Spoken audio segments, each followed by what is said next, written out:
Welcome. In this tutorial, we're going to look at different ways of measuring refractive indices using different types of microscopes. Yes, ladies and gentlemen, it's time for a disclaimer because common sense is a thing of the past. Let's start with Becky lines. This is the most accurate way to determine the refractive indices of a particle.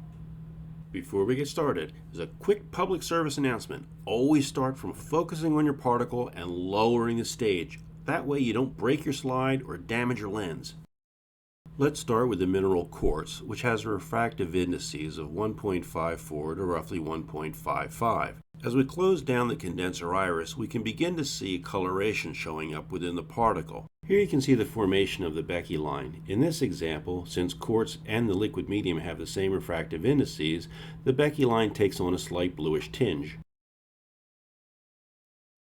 Now let's take a look at the same quartz in a refractive index medium of 1.520. In this example, you can see that the Becky lines are moving into the grain. Unlike the particle previously, which was placed into 1.55, there is no coloration, no signs of dispersion staining. Now let's do the same thing, but this time we're going to put the quartz in 1.620. In this case, once I've finally focused on the particle and lower the stage, you can see that the Becky lines move out into the higher refractive index liquid. Moving right along, let's talk about dispersion staining. This is a technique that's also used to determine the general refractive indices of a particle. Now I use the word general because unlike Becky line, this doesn't help you to pinpoint a very narrow range of what that refractive indices could be. Dispersion staining is achieved by using a specialty objective which has either a central stop or an annular stop in the back focal plane of the lens. Just for clarity's sake, here you can see a picture of the central stop inside of the lens. By contrast, here's an image of an annular stop. Some annular stops are even adjustable because of an internal iris. When you remove your first order red accessory plate and the secondary polarizer, you can close down your condenser and your field iris and obtain dispersion staining colors. Granted, you have to be in the right refractive index liquid. Quartz in 155 gives a lovely blue to magenta color. And for comparison, the annular stop will give you a green to yellowish orange color. I'm just going to cliff note this here. You can come back and look at the illustration at your leisure. Basically, the interaction between the liquid and the particle act like a prism to break the white light into the spectrum, and the stops block out different wavelengths.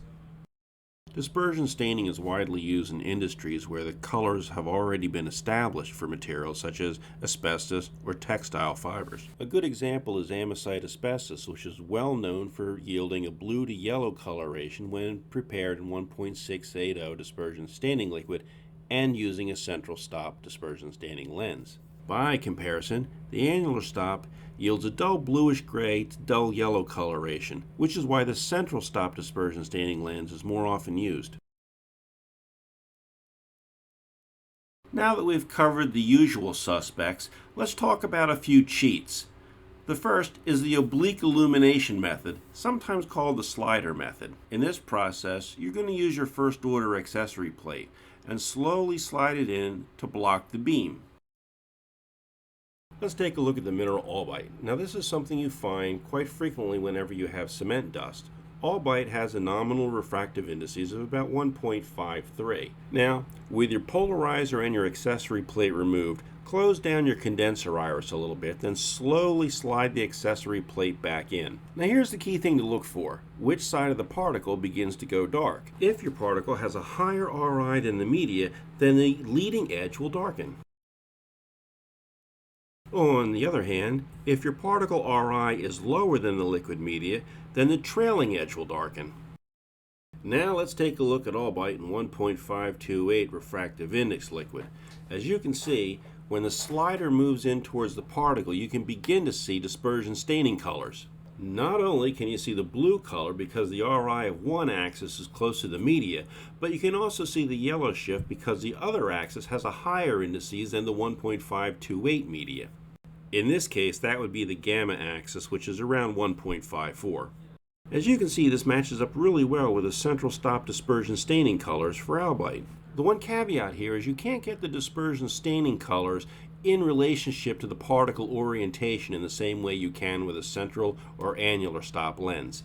Now, you might be thinking, why in the blazes would I want to use this if I already have a central stop dispersion staining lens? Well, there's two reasons. One, you might not have a lens, and the second thing is some of these particles are so small that you need a higher objective lens in order to see them.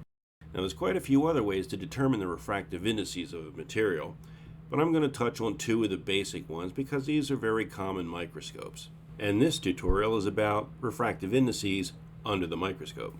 Let's start with a simple bright field microscope. Here we have our albite, once again back in 1.528. We can see not only very faint Becky lines moving into the particle, we can also see that the particle has a slight bluish tinge because the Ri again of the particle is very close to the Ri of the liquid. And again, in 1.484, you can see the Becky lines moving into the higher indices of the particle. And then the opposite effect where the Becky lines are moving into the higher refractive index liquid. Last but not least, the phase contrast microscope. Here too you can obtain the dispersion staining color based on the nominal or average refractive indices of the particle. Phase contrast can also yield color and Becky lines on very fine particles which are difficult to observe by PLM or bright field thanks to its increased resolution.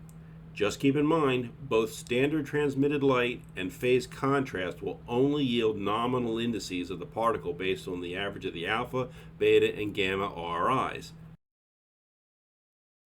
Now, in summary, the Becky line is hands down the most accurate way to determine the refractive indices of a particle, especially where orientation is important. Dispersion staining is a good, rapid technique, however, it requires you to already have determined the color that's expected for that particle in a specific refractive index liquid.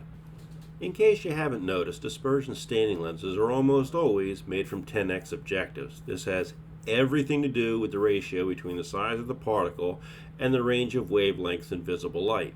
The smaller the particle, the smaller the ratio, and at some point you just lose resolution. Think of it this way. It's like your TV. The more pixels per inch, the better the resolution and the better the picture. It's the same thing. The more wavelengths per particle, the better the resolution, the better you see your particle. Add to that the wavelengths at one end of the spectrum curve more quickly than the wavelengths at the other end of the spectrum, and you end up with a whole lot of equations that only mathematicians with really crazy hair can figure out. Now, the slider method is really just a technique to determine whether the particle is greater than or less than the liquid media in which it's immersed, especially when the particle is too small for your regular dispersion lens. Now, both bright field and phase contrast is really only good for looking at the nominal refractive indices. However, that's a crucial tidbit of information when you're trying to determine what the refractive indices of the particle could potentially be. Well, here we come to the end, and I do apologize for it being more than 5 minutes. I try to limit the length of these things so I don't bore you too badly. Anyway, thanks for watching. See you next time.